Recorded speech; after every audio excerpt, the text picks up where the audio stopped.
अबे ओ राहुल, तेरी बहन कहाँ है? मेरी दीदी है, लेकिन तुम ये बताओ मेरी दीदी से क्या काम है। कहाँ है वो तेरी झूठी और मक्कार बहन? कल हमसे पैसे लेकर बोली थी शाम तक मैं तुम्हारी लकड़ियाँ पहुँचा दूंगी, लेकिन सुबह हो गई उसकी शाम नहीं आई। कहाँ है वो? बोला तेरी झूठी और मक्कार बहन, हम उसी से बात करेंगे। तुम्हारी हिम्मत कैसे हुई मेरी दीदी को झूठी और मक्कार कहने की? मैं तुम्हें जान से मार दूंगा। ए, तू मारेगा मुझे? साहब साहब साहब, क्या हुआ? क्या बात हुई? इसे छोड़ दीजिए। इस बार तो इसे छोड़ देते हैं, लेकिन इसे अच्छे से समझा दे इसकी औकात क्या है और हम जैसे लोगों से कैसे बात की जाती है। अगर तूने इसे अच्छे से नहीं समझाया तो इसकी तो जान जाएगी ही, और तेरे पास पछतावे के सिवा कुछ नहीं रहेगा। देखिए साहब, अभी ये छोटा बच्चा है, इसे माफ कर दीजिए। रही इसे समझाने की बात तो मैं इसे समझा दूंगी। आप ये बताइए यहाँ पे आने का कष्ट क्यों किया? हमने यहाँ आने का कष्ट इसलिए किया है क्योंकि हम तुझे बताना चाहते हैं कि हमसे झूठ बोलने का अंजाम क्या हो सकता है। साहब, मैं आपसे झूठ नहीं बोली। मैं शाम को ही लकड़ियाँ पहुँचाने वाली थी, पर एक मजबूरी की वजह से लकड़ियाँ पहुँचा नहीं पाई।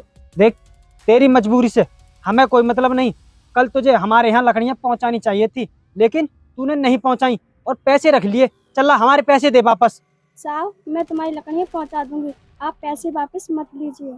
देख, हमने तुझे अभी समझाया था ना कि हमसे झूठ बोलने का अंजाम क्या होता है, इसलिए चुपचाप हमारे पैसे दे दे, तभी तुझे पता चलेगा कि हमसे झूठ बोलने का अंजाम क्या हो सकता है। साहब, आपको अच्छे से पता है कि हम अपनी ज़िंदगी कैसे काट रहे हैं, फिर भी आप हमसे पैसे वापस मांग रहे हैं। हमारे पास तो पैसे है भी नहीं, तो हम कहाँ से दे दें?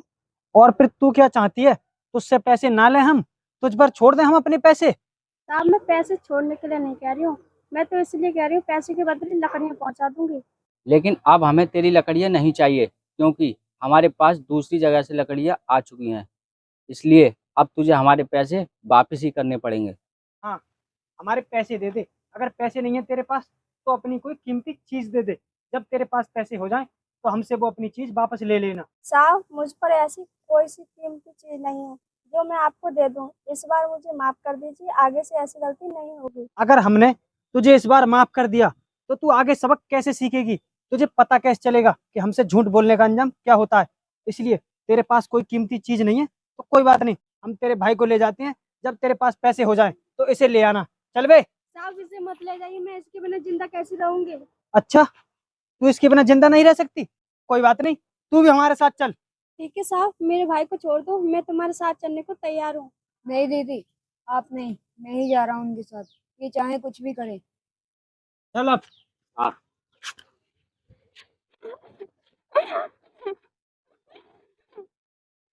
हे भगवान, मैं किसके पास जाऊं, कहाँ जाऊं, किससे मदद मांगूं? हाँ साहब। जीतू, मैं तेरा काफी देर से इंतजार कर रहा हूँ, तू आने को नहीं मान रहा है? हैं? जल्दी से आ, माल सप्लाई करने चलना है। बहुत देर हो गया, 1 घंटे हो गए यहाँ पर खड़े खड़े मुझे।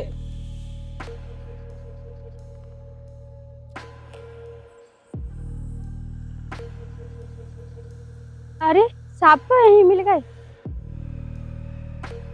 साहब साहब, मेरी मदद कीजिए, मैं बहुत परेशानी में हूँ। क्या मदद चाहिए तुझे और क्या परेशानी है तुझे? साहब, इस समय आप कुछ भी मत पूछिए, मुझे 1000 रुपए दे दीजिए, आपका बहुत एहसान होगा। तुझे 1000 रुपए चाहिए और तू मुझे ये नहीं बताएगी कि क्यों चाहिए? तूने का मेरे पास पैसों का पेट समझ रखा है। साहब, मैं अपने भाई को छुड़ाने के लिए पैसे मांगती हूँ। छुड़ाने के लिए? अरे तेरा भाई किसके पास है जो तू उसे छुड़ाने की बात कर रही है? साहब, मैं रंजीत जी की पैसे नहीं दे पाई, इसलिए वो मेरे भाई को पकड़ कर ले गए। तब तक मैं उनको पैसे नहीं दूंगी, तब तक वो मेरे भाई को नहीं छोड़ेंगे। ओ अच्छा, तो रंजीत के कब्जे में है तेरा भाई। चल कोई बात नहीं, मैं उससे फोन करके बोल दूंगा कि वो तेरे भाई को छोड़ देगा। अब तू बेफिक्र होकर अपने घर जा। साहब, कल दिवाली है, मैं अपने भाई के बिना दिवाली कैसे मनाऊंगी? तुम उनसे अभी फोन करके बोल दो। चल कोई बात नहीं, अभी फोन करता हूँ मैं रंजीत को। हेलो रंजीत, तूने किरण का भाई पकड़ रखा है पैसों के बदले। ऐसा कर, उसे छोड़ दे और तेरे पैसे मिल जाएंगे। हाँ, वो बहुत परेशान होकर मेरे पास आई है। ठीक है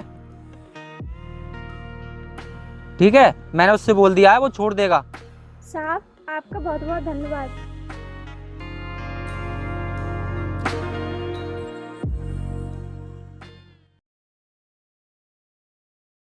पता नहीं वो मेरे भाई को छोड़ेंगे या नहीं। वैसे साहब ने फोन तो कर दिया था। हे भगवान, मेरे भाई की रक्षा करना। मेरी दीदी मेरे लिए बहुत परेशान हो रही होगी, कहीं वो मेरे लिए कोई गलत कदम न उठा ले। मुझे जल्दी से जल्दी घर चलना चाहिए। कैसी बहन हूँ मैं? मैंने अपने बदले अपने छोटे भाई को मुसीबत में डाल दिया। क्या यही होता है बड़ी बहन का फर्ज?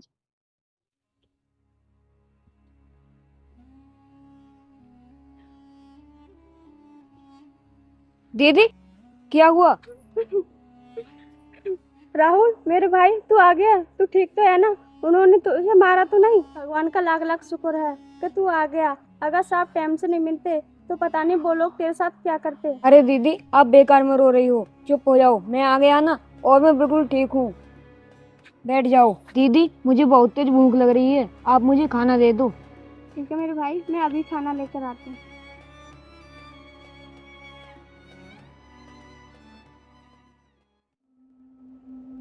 मुझे लगता है ये दोनों मुझसे आगे निकलना चाहते हैं। इनके पास फोन करता हूँ।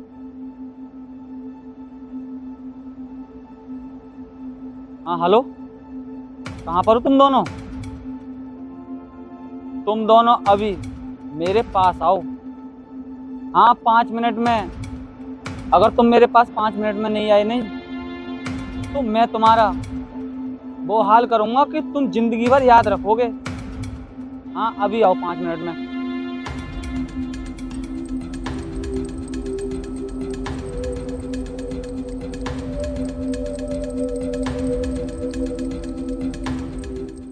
भैया जी, ऐसी क्या जल्दी पड़ गई जो तुमने हमें 5 मिनट के अंदर अंदर बुला लिया? तुम लोगों की बदमाशियां कुछ ज्यादा बढ़ चुकी हैं।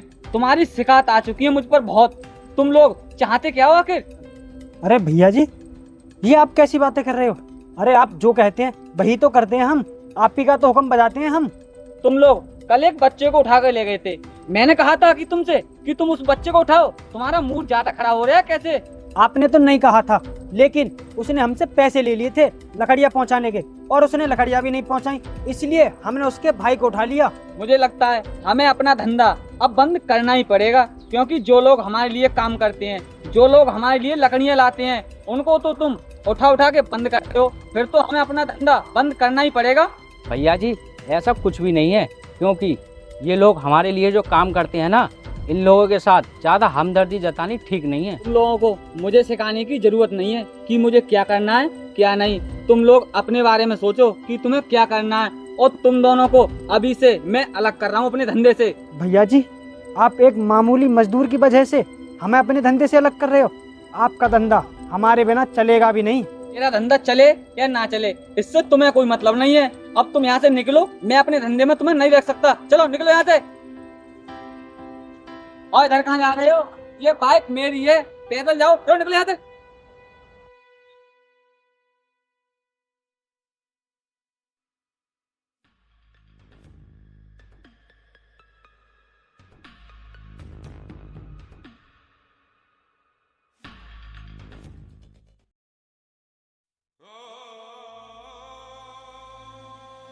दीदी, आज शाम को दिवाली है, सभी के घरों में दिए जलेंगे। हमारे पास तो एक भी दिया नहीं है, हम क्या जलाएंगे? राहुल मेरे भाई, त्योहार अमीरों के लिए बनाए हैं, हम जैसे गरीबों के लिए नहीं। लेकिन दीदी, मेरी किताब में तो ये लिखा है कि त्योहार सभी के लिए होते हैं।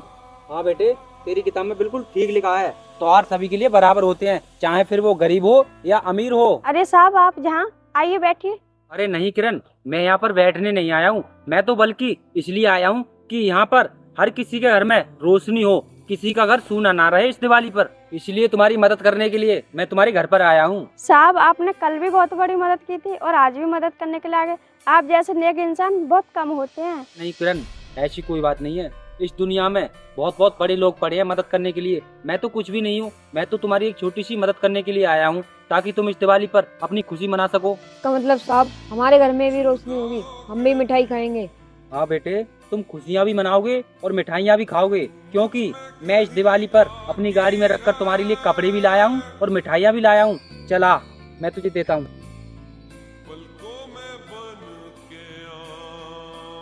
बाकी भगवान सबकी फिक्र करते हैं, चाहे वो अमीर हो चाहे हमारे जैसा गरीब।